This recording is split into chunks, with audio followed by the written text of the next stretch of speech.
Well, I mean, the issues are not necessarily related. We are continuing to pursue many of the frauds that the Noble Lord has referred to. And if I can just give the House some examples, the Insolvency Service have already achieved 86 director disqualifications, 39 bankruptcy restrictions imposed, 13 live companies have been wound up in the public interest.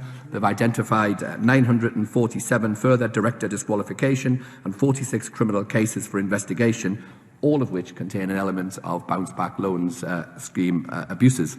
Now, this scheme was put in place in response to a global pandemic at a very rapid pace, and I think all Noble Lords can agree it succeeded in saving many businesses, many hundreds of thousands of jobs in this country, but we will not tolerate any abuses of that scheme, and we will continue to pursue people who have fraudulently benefited from it.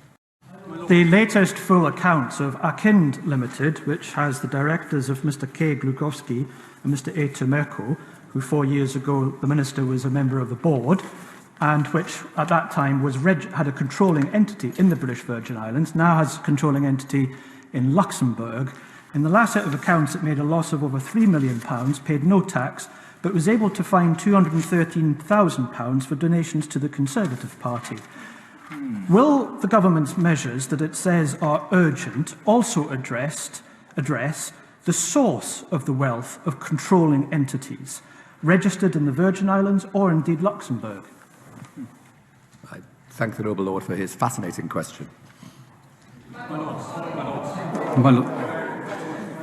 My Lords, will this bill perhaps offer a remedy to ensure that political parties who've had donations from criminals who are fugitives for justice, like Mr. Michael Brown, who made a substantial donation to the Liberal Party, that money will be returned?